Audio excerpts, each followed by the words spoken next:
मैंने अब तक के अपने भक्त चरित्रों को जितना मैं देख पाया अपनी मंद बुद्धि से, ठाकुर जी जितने सुंदर मचलते हैं ना गीत गोविंद सुनकर के, उतना मचलन मैंने ठाकुर जी का अन्य किसी भाव में नहीं देखा। गीत गोविंद इतना प्रिय है ठाकुर जी को। कभी भक्तमाल जी का पाठ कीजिएगा। श्री भक्तमाल जी में नाभा जी, जो कि ब्रह्मा जी के ही अवतार हैं, नाभा जी ने भक्तों के चरित्र लिखे, और उन भक्तों के चरित्रों में जब श्री जयदेव महाप्रभु का चरित्र लिखा तो श्री नाभा गोस्वामी जी कहते हैं कि मुझे वो छप्पे याद नहीं है पूरा, पर मुझे बस इतना ही याद है कि ऐसा गीत गोविंद लिखा कि इसका जो कोई भी पाठ करेगा, तो नाभा जी कहते हैं हमारी जिम्मेवारी पर हम कह रहे हैं, किसी भक्त के लिए ऐसा नहीं लिखा, लेकिन नाभा जी जयदेव महाप्रभु के लिए लिखते हैं, इनके द्वारा रचित गीत गोविंद का जब कोई व्यक्ति पाठ करता है तो ता सुनवे राधा रमन अवश्य पधारे, उसको सुनने राधा रमन जी जरूर आते। कितने वैष्णवों ने ये नियम लिया कि वे सामने एक आसन पधरा करके और फिर गीत गोविंद का पाठ करते हैं। अभी कहीं के वैष्णव आए थे और वो जब आए तो रोते ही रहे जितनी देर मेरे सामने बैठे। मैंने कहा आप क्यों ऐसे हो रहे हो? बोले महाराज जी आपकी हमने बस ऐसी चलते चलते कथा लगा ली थी, आप उसमें बोल रहे थे कि ठाकुर जी का साक्षात्कार करना है तो जयदेव महाप्रभु के गीत गोविंद का पाठ करो, सामने खाली आसन रख के, पवित्र शुद्ध आसन, उस पर इत्र वित्र लगा के कि लाल जी आके आप विराजो, हम आपको पाठ सुना रहे हैं। गीत गोविंद का हमने 20 दिन ही पाठ किया था कि उसके बाद ऐसा प्रत्यक्ष अनुभव हुआ कि मधुर चंदन की सुगंधी आ रही है और नन्हे से सलोने से बाल गोपाल जी वहां पर बैठ करके एक क्षण के लिए ऐसी छवि दिखी कि ठाकुर जी सुन रहे हैं, ठाकुर जी श्रवण कर रहे हैं। श्री नाभा गोस्वामी जी भक्तमाल में वर्णन करते हैं कि एक मुस्लिम व्यक्ति ने पूछा किसी हिंदू से कि तुम्हारे खुदा का दर्शन करना है मुझे, बताओ कैसे होगा। तो उस हिंदू व्यक्ति ने गीत गोविंद दिया, बोले लो इसका पाठ किया करो और नित्य आसन बिछा करके सामने तब पाठ किया करो, हमारे ठाकुर जी आएंगे।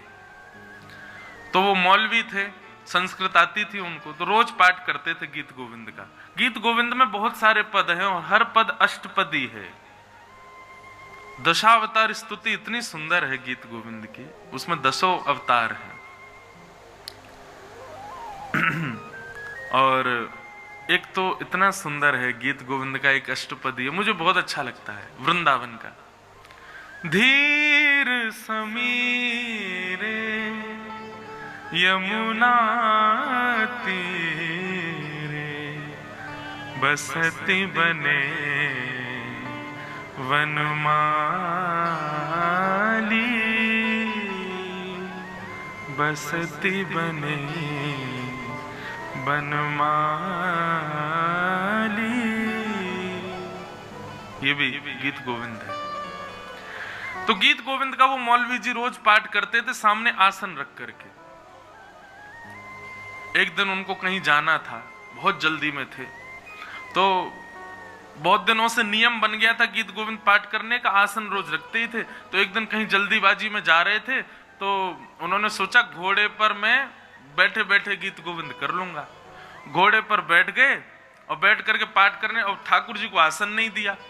तो जैसे पाठ करते हुए वो गीत गोविंद का पाठ करते हुए घोड़े को चलाने लगे, इतने में उन्होंने क्या देखा, एक सांवला सा नन्हा सा बालक मौलवी की तरफ मुख करके उल्टा दौड़ रहा है और ऊपर भुजा उठा करके दौड़ रहा है। तभी क्या देखा, ललित त्रिभंगी श्याम सुंदर ही दौड़ रहे थे, उल्टे दौड़ रहे थे और गीत गोविंद सुनते हुए चल रहे थे।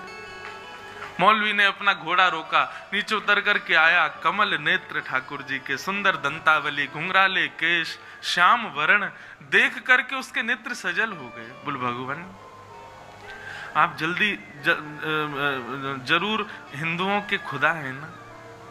ठाकुर जी मंद मुस्कुरा गए, बोले भगवान आप ऐसे उल्टे क्यों दौड़ रहे हो?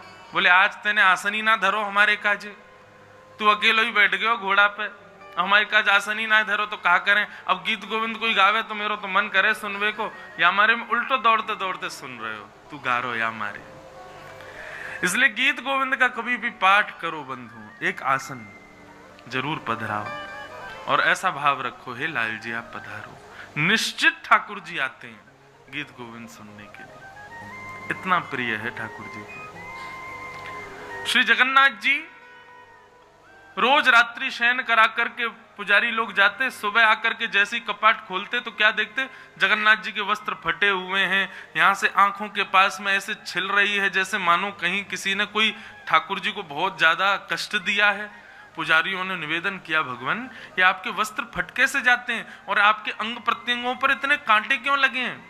तो जगन्नाथ जी बोले जगन्नाथपुरी को एक माली है और उस माली की पुत्री वो किसी गुरुजन से गीत गोविंद सीख करके आ गई है। अब वो जब अपने वन में बैंगन तोड़ने के लिए जाती है तब गीत गोविंद गाती है और उसको सुनने के लिए मैं उसके पीछे पीछे जाता हूँ।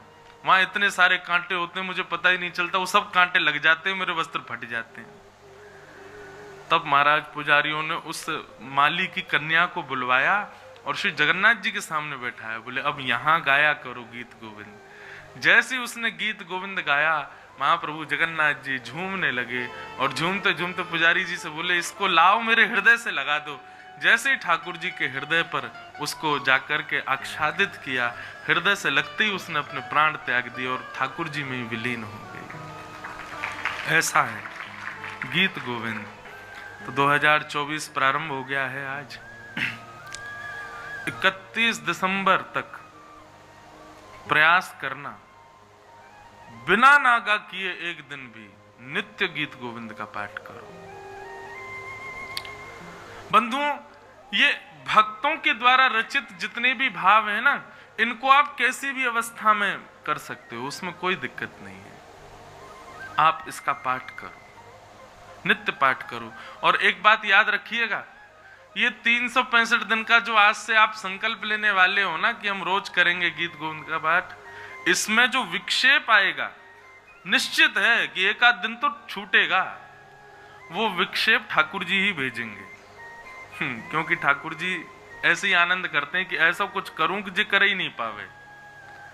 लेकिन आप भी दृढ़ संकल्प कर लेना, बोले ठाकुर जी चाहे आपकी जितनी जोर हो लगा लो, हम तो रोज पाठ करेंगे, हम एक दिन भी बेनागा नहीं करेंगे।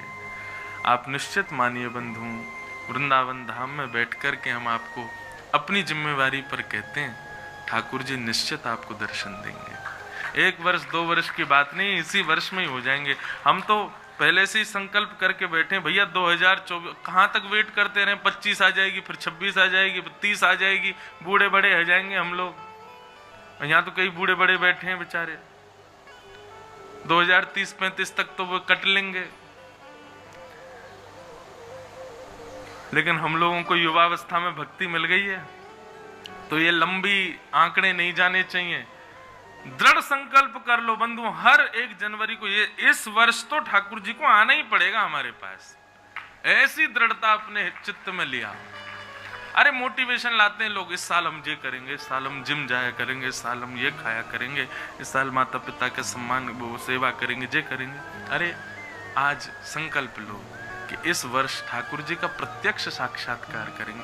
ठाकुर जी नहीं मिलेंगे, चलो इतनी योग्यता नहीं सीधे ठाकुर जी मिले, तो ठाकुर जी की सहचरी विशाखा जी दिख जाएं, श्री ललिता जी दिख जाएं, सूरदास जी दिख जाएं, मीराबाई दिख जाएं, कोई वैष्णव का ही दर्शन हो जाए, फिर धीरे धीरे ऊपर बढ़ेंगे तो कोई आचार्य का दर्शन हो जाए, आचार्य के बाद कभी तो ठाकुर जी, वैष्णव एक वैष्णव का दर्शन हो गया तो निश्चित ठाकुर जी दर्शन देंगे।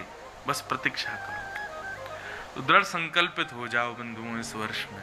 ठाकुर जी, राधारमन जी, आप चाहे जितना जोर लगा लो, या वर्ष तो हम मिलके रहेंगे आपको मिलना ही पड़ेगा। इस संकल्प के साथ प्रवेश करो। आज विश्राम दिवस, कथा विलंब से शुरू हुई, हम तो तैयार थे, यहाँ तैयारियों में थोड़ा समय था। फिर हमारे लाल जी, उनको भी अच्छा, चाहे कितनी जल्दी कथा हो, लाल जी हमारे उठते 7:30-8 बजे ही, उससे पहले उनको उठा देंगे तो पूरे दिन हमारे कहीं ना कहीं दर्द रहेगा शरीर में। लाल जी कहेंगे दारी के तेने मैं उठाए कैसे जल्दी, मैं थक गऊँ। वो कल कथा में आए तो और थक गए, आज पूरे दिन सफर है उनका। अब यहाँ से हम घर थोड़ी जाएंगे, सीधे एयरपोर्ट ही भगेंगे। तो सुबह उनको स्नान ध्यान करा करके स्नान क्या करते हैं, हमारे लाल जी रोज नहाते थोड़े ही हैं। अरे बड़े विचित्र हैं भैया ठाकुर जी, गीलो कपड़ा करो, गाल पहुंच दो, हाथ पहुंच दो, बस है गयो स्नान। ये जितने नियम है शुद्धि के सबरे हमारे काजे ठाकुर जी का कचूना है। और जगन्नाथ जी की तो पूछो ही मत। श्री जगन्नाथ महाप्रभु जी के सामने तो बड़े बड़े शीशे रखे जाते हैं और सब जगन्नाथ जी उन शीशों में अपने आप को देखते हैं, तो पुजारी जी शीशों में ही पानी डालते हैं, जय हो जगन्नाथ जी नहा लिए। जगन्नाथ जी के हाँ भैया आनंद आ गो, जय हो, ऐसी नवाए दो। प्रतिबिंब नहाता है जगन्नाथ जी का। तो साल में एक बार स्नान पूर्णिमा पर स्नान करते हैं और वह स्नान में बीमार पड़ जाएं, बुखार आ जाए ठाकुर जी, और महाराज 15-20 दिन के लिए चले जाएं, ठाकुर जी को थर्मोमीटर वगैरह लगा के लोग फोटो वोटो डाल देते हैं, ऐसा तो नहीं है। पर ठाकुर जी, अच्छा इसके पीछे बड़े रहस्य हैं बंधु। जगन्नाथ भगवान साल भर एकादशी नहीं करते, वहां पर रोज दाल भात बनती है, पर ठाकुर जी बड़े चतुर हैं। ये स्नान पूर्णिमा के बाद जितने दिन बीमार रहते हैं उतने दिन केवल औषधि पीते हैं। मतलब ठाकुर जी पूरे साल भर की एकादशी एक संग कर लेते हैं, एक साथ सारी एकादशी निर्वहन कर लेते हैं अपनी, और फिर साल भर खूब दाल भात खाते हैं प्रेम से। बाकी एक भाव ऐसा बंधुओं, जितने भी वैष्णव जाते हैं जगन्नाथ जी के सामने, सब अपने आर्त, अपने दुख, अपनी पीड़ा श्री जगन्नाथ जी को बताते हैं। स्नान पूर्णिमा से लेकर के और रथ यात्रा के 2 दिन पहले तक ठाकुर जी जब बीमार रहते हैं, तो मतलब एक वर्ष में जितने वैष्णवों ने अपने आर्त भाव आकर के ठाकुर जी से निवेदित किए, ठाकुर जी सबके कष्टों को अपने ऊपर ले लेते हैं, सबकी पीड़ाओं को अपने ऊपर धारण कर लेते हैं। इसलिए बीमार होते हैं कि कहीं उसको पीड़ा ना हो। तो इसलिए जगन्नाथपुरी जब कोई व्यक्ति जाता है तो निश्चित है कि उसका दुख जो 100% उसको प्राप्त होने वाला था, वो 10% ही मिलेगा, क्योंकि 90% उसका कष्ट श्री जगन्नाथ जी वहन कर लेते हैं, इसलिए वो बीमार पड़ते हैं। बड़े सुंदर सुंदर भाव हैं। तो अब आप सब लोग इस वर्ष बंधुओं खूब प्रेम से ठाकुर जी का भजन करना, खूब ठाकुर जी को याद करना। हर दिन कुछ करो नहीं करो, लेकिन लाल जी को याद जरूर करो, ऐसा एक संकल्प बना लो। इससे ज्यादा कोई संकल्प की आवश्यकता नहीं। बस हमारा कोई भी वर्ष अंतिम हो सकता है, कुछ पता नहीं है बंधुओं जीवन का, पर लाल जी हमारी बस आपसे प्रार्थना है, इस वर्ष हमको आप जरूर किसी दिन मौका देना कि आपके हम प्रत्यक्ष दर्शन कर लें। हम और कोई आशीर्वाद और कोई शुभकामना आपको नहीं देंगे कि इस साल आपकी खूब कमाई हो, आपकी फैक्ट्री बढ़िया चले, आपकी जॉब लग जाए, आपके बढ़िया घर में ब्याह हो जाए आदि। वो सब आपके कर्म पर निर्भर होगा, सब हो जाएगा। हम बस ब्रजवासी होने के नाते, व्यासपीठ पर बैठे व्यास होने के नाते बस इतना कहें, इस वर्ष ठाकुर जी आपको जरूर दिख जाए, इस वर्ष ठाकुर जी का प्रत्यक्ष दर्शन निश्चित हो जाए। और आप सब भी हमको आशीष दो कि आपके लाल जी भी आपको प्रत्यक्ष दर्शन। वैसे हमारे लाल जी प्रत्यक्ष ही हैं, हम तो उनसे कभी नहीं कहते आप प्रकट हो, आप प्रकट ही हो, आप ऐसे ही रहो। याते ज्यादा और कहा, इतना तो विश्वास है ना कि ये प्रत्यक्ष है, वे प्रत्यक्ष ही है। पर फिर भी आप सब भी आशीष दो कि व्यास जी आपकी भी खूब भक्ति बढ़ती रहे, आप भी खूब ऐसी कथा कहते रहो। हाँ, केवल आप ही लोग आशीर्वाद लोगे, आप दो हमको। हाँ, अच्छा, ये भागवत का नियम है कि 7 दिन तक व्यास श्रोताओं को आशीर्वाद देता है, और अंतिम दिन श्रोता जन जब कथा पूर्ण हो रही होती है तब व्यास को आशीर्वाद देते हैं कि भैया आप ऐसे ही कथा सुनाते रहो, ऐसे ही हमको ठाकुर जी से मिलाते रहो, और भगवान कृपा करें आपको भी जल्दी ठाकुर जी मिलें, तो आप सब भी नववर्ष पर हमको आशीष प्रदान करो। श्री जी कृपा करें। ये तन, ये मन, ये वाणी, ये सब कुछ और किसी काम की नहीं, हम और किसी काम के हैं ही नहीं। हमसे आप अगर कुछ और उम्मीद रखते हो कि महाराज जी आप ये भी कर लो, हमसे बिल्कुल नहीं हो पाएगा। हम और किसी लायक हैं ही नहीं, हम पे बस एक ही काम आता है, ठाकुर जी के गुणगान गाना। इसके अतिरिक्त ये देह और किसी भी कार्य को करने में बिल्कुल सक्षम नहीं है। ये हम आपको बिल्कुल कह रहे हैं, हम बाकी के सब कार्यों में नालायक हैं, लेकिन ठाकुर जी कथा गाने और सेवा करने में थोड़े लायक हैं।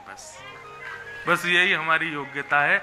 आप यही आशीर्वाद दो कि आप बाकी कामों में नालायक ही बने रहो, बस ठाकुर जी कथा के लिए आप लायक बने रहो। हमको यही आशीष चाहिए और कुछ नहीं चाहिए।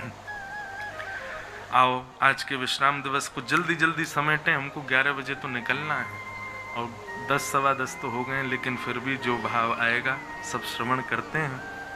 भगवान का विवाह श्री रुक्मिणी जी के साथ में हुआ। लोग बाग पूछते हैं श्री किशोरी जी से क्यों नहीं हुआ, श्री राधा रानी से क्यों नहीं हुआ। बंधुओं, श्री राधा रानी से ठाकुर जी का ब्याह हुआ है, लेकिन एक बात मेरे मन में जो खटकती है वो ये कि ब्याह होने के लिए, ब्याह करने के लिए अपने से विलग वस्तु का, व्यक्ति का होना बहुत जरूरी है। किशोरी जी ठाकुर जी से विलग नहीं है, वो ठाकुर जी में ही है। स्वयं श्री कृष्ण ही श्री राधा है, श्री राधा ही श्री कृष्ण है। इसलिए स्वयं से विवाह नहीं हो सकता। वृंदावन की रीति यही तो है कि श्यामा श्याम, आपको पता बिहारी जी जब प्रकट हुए थे तो ऐसे थोड़े ही होते।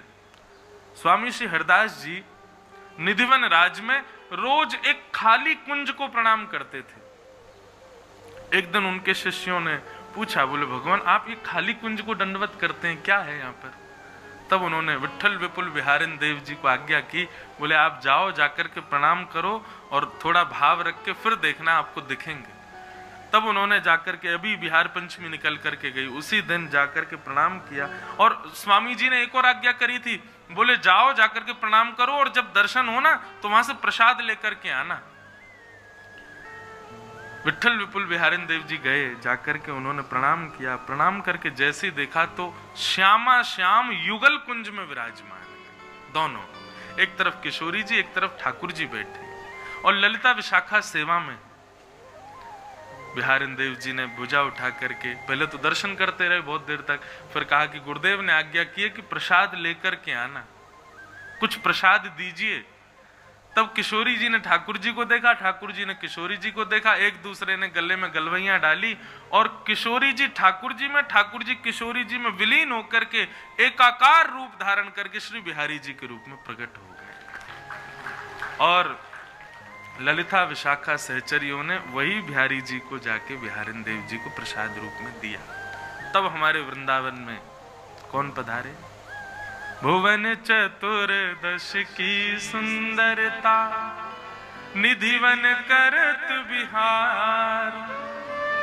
भुवन चतुर्दश की सुंदरता, निधिवन करत बिहार।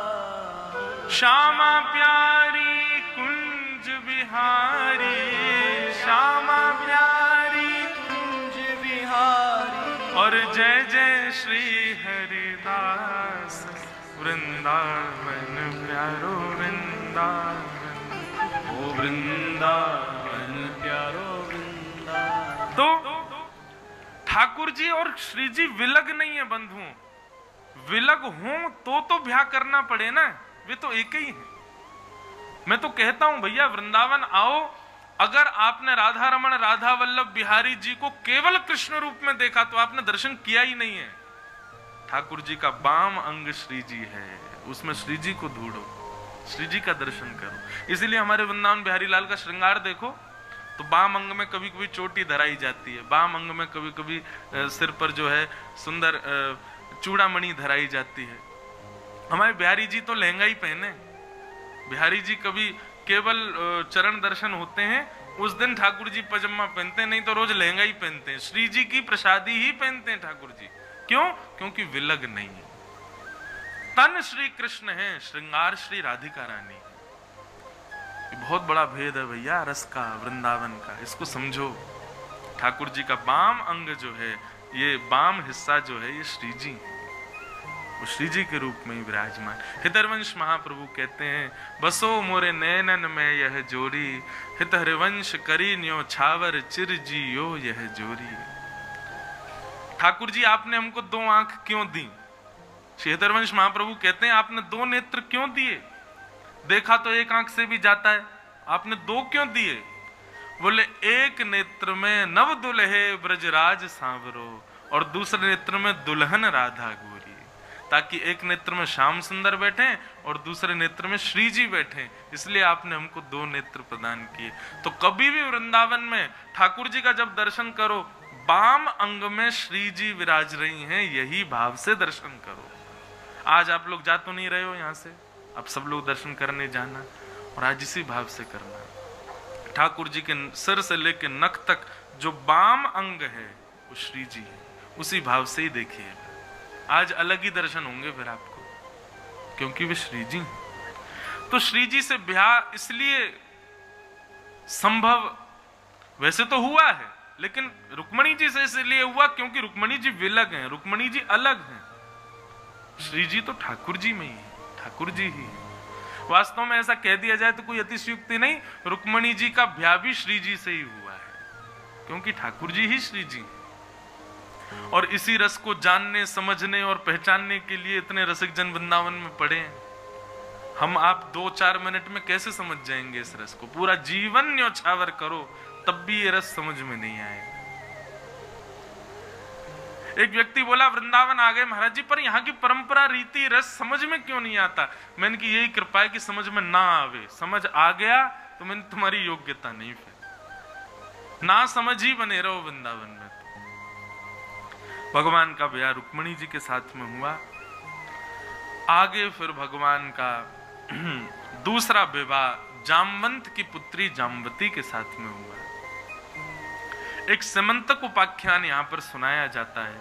एक मणि थी सत्राजित यादव की। उस मणि की विशेषता यह थी कि वो हजारों किलो सोना रोज देती थी। ठाकुर जी ने मन में विचार किया, इतना किलो सोना रोज देती है, अकेला व्यक्ति इतने धन का क्या करेगा? तो भगवान ने जाकर के सत्राजित से कहा, एक काम करो, अपनी मणि द्वारिका के कार्यालय में जमा करा दो और हमको बता दो तुमको कितना धन चाहिए, रोज उतना सोना हम तुमको दे देंगे, बाकी के से हम द्वारिका का कल्याण कर लेंगे। लेकिन सत्राजित ने मना कर दिया, नहीं मेरी मणि है, मैं अपने पास ही रखूंगा। भगवान बोले जैसी इच्छा। एक दिन सत्राजित का छोटा भाई प्रसेन मणि पहन करके द्वारिका में घूमता हुआ वन की ओर गया। शेर ने प्रसेन को मार दिया, मणि लेकर के शेर चला गया। एक भालू ने शेर को मार दिया, मणि लेके भालू चला गया। बहुत ध्यान से सुनिएगा, मैं जल्दी जल्दी सुना रहा हूं, लेकिन बहुत अच्छी कथा है। मणि लेकर के भालू चला गया, शेर चला गया, लेकिन पूरी द्वारिका में हल्ला क्या मच गया कि 4 दिन पहले ठाकुर जी मणि मांगने गए थे और उसने देने से मना कर दिया, और आज उसी के भाई को ठाकुर जी ने अगवा करके उसको बंदी बना करके मणि चुरा लिए। पूरी द्वारिका ठाकुर जी पर उंगली उठाने लगे। ये संसार है बंधु। आपको पता है पृथ्वी का नाम क्या है शास्त्रों में? दुखालयम शाश्वतम। ये दुखालय है। भोजन कहां मिलता है? भोजनालय। पढ़ाई कहां होती है? विद्यालय। कार्य कहां किए जाते हैं? कार्यालय। भोजनालय में पुस्तक मिलती है कभी? नहीं। कार्यालय में कभी भोजन किया जाता है? नहीं। तो फिर दुखालय में सुख कैसे मिल जाएगा बताओ? ये दुखालय है, ये सुखालय नहीं है, ये दुखालय है। जैसे लाइब्रेरी में चुप करके कोई खाने की वस्तु ले जाए, ऐसे ही इस दुखालय में छुप छुप करके कभी कभी सुख आ जाता है। नहीं तो निरंतर रहने वाला तो दुख ही है। दुख कभी कम नहीं हो सकता, क्योंकि आप जिस आलय में हो वो दुख का आलय है। आलय कहते हैं घर, और दुख के घर में आप सुख से संबंध बनाना चाहते हो, कभी नहीं हो सकता। होगा कैसा होगा? जैसे अभी ठंडी है, इतने में कोई हीटर चला दे, ब्लोअर चला दे, तो अचानक से एक थोड़ी गर्मी सी हवा थोड़ी स्पर्श करके चली जाए, या जेठ के महीने में भयंकर गर्मी में थोड़ी ठंडी ब्यार छू करके चली जाए, ठीक वैसे ही संसार में दुख निरंतर है, सुख तो कभी कभी छूता है। पर जो राधा माधव के उपासक हो जाते हैं, वृंदावन रस बीथियों में जो पड़ जाते हैं, वे जब इस दुखालय में रस बीथियों में विचरण करते हैं वृंदावन की, तो उनको सुख नहीं लगता, उनको दुख नहीं लगता, वे तो आनंद में विचरण करते हैं, वे आनंद में आ जाते हैं। उनको सुख दुख से कोई पीड़ा नहीं होती। आनंदाम बुद्धिवर्धनम प्रतिपदम। ठाकुर जी के सानिध्य से सुख नहीं बढ़ता बंधु, आनंद बढ़ता है। आनंद और सुख में अंतर क्या है? आप कहोगे तो पर्यायवाची है। नहीं, पर्यायवाची नहीं। सुख में और आनंद में अंतर है। सुख किसे कहते हैं? जिसका अति सेवन करने से मिलने वाला सुख कम होता है, उसको सुख कहते हैं। जैसे रसगुल्ला आपको सुख देता है, एक खाओगे अच्छा लगेगा, दूसरा खाओगे अच्छा लगेगा, तीसरा खाओगे कम अच्छा लगेगा, चौथा खाओगे और कम अच्छा लगेगा, पांचवा खाओगे तो और कम बढ़िया, छठवा कोई लेकर के भागे तो आप भाग जाओगे, भैया अब नहीं खाना, तुमको तो रसगुल्ला बहुत अच्छा लगता है, खाओ ना। नहीं भाई हमारा बस अब मन नहीं है। और छठवा भी यदि खा लिया तो सातवां तो देखने का भी मन नहीं करेगा। इसको कहते हैं सुख। जहां पर भोग भोगते भोगते भोगते भोगते भोगते उस भोग से मिलने वाला सुख कम हो जाता है और एक स्थिति आने पर तो वही सुख पीड़ा देने लग जाता है। इसको कहते हैं सुख। पर आनंद क्या है? बोले कितना भी उपभोग कर लो लेकिन फिर भी उससे मिलने वाला जो प्रसन्नता है, जो सुख है, वो कभी कम ना हो, उसको आनंद कहते हैं। और वो आनंद केवल और केवल श्री वृंदावन बिहारी लाल, श्री राधा वल्लभ लाल, श्री राधा रमन लाल ठाकुर जी और श्री जी से संबंधी वस्तुओं में ही मिल सकता है। संसार में कहीं नहीं मिल सकता और कहीं नहीं मिलेगा। परिणाम, आपको कोई एक्टर बढ़िया लगता है, उसकी पिक्चर एक बार देख लोगे, 2-4 दिन बाद फिर देख लोगे, लेकिन एक ही दिन में 2 बार नहीं देख पाओगे। लेकिन कल आप लोगों ने क्या किया? सुबह भी 4 घंटे कथा सुनी, फिर शाम को भी 4 घंटे कथा सुनी, सुबह 8 बजे फिर बैठ गए यहाँ पे। क्यों? क्योंकि ये सुख नहीं दे रही है, ये आनंद दे रही है, ये आनंद बढ़ा रही है। और अभी भी मुझे तो ऐसे लग रहा, आपकी तो पता नहीं, मुझे यूं लग रही जैसे जैसे मैं घड़ी देख रहा हूँ, लो 10:30 तो बज ही गए, अब 11 बजे कथा विश्राम करनी है, अब बस 30 ही मिनट रह गए। अब एक एक मिनट ऐसा लग रहा है कि कब अब पूरी हो जाएगी, अब अगली कथा कब सुनेंगे, अब फिर दोबारा कब कहेंगे। अब हमारे लिए तो सुख है, कल से हमारी कथा है तेलंगाना में, लेकिन तेलंगाना है ना, वृंदावन तो नहीं है वो, वहां का भाव कुछ और होगा कहने का। तो हमको यही पीड़ा है कि कल से कथा वहां क्यों, यहां क्यों नहीं। तो ये जो एक आसन पर बैठे हैं, ना पानी है, ना भोजन है, कुछ भी नहीं है, शारीरिक सुख की एक भी वस्तु आपके पास नहीं है, फिर भी आपको इतनी प्रसन्नता हो रही है, क्यों? क्योंकि ठाकुर जी से संबंधी चर्चा है। इसी को आनंद कहते हैं। सांसारिक चर्चा होती तो आप ऊब जाते। कोई कॉमेडी करने वाला व्यक्ति होता, उसका कार्यक्रम एक ही दिन ही सुन सकते हैं हम। वो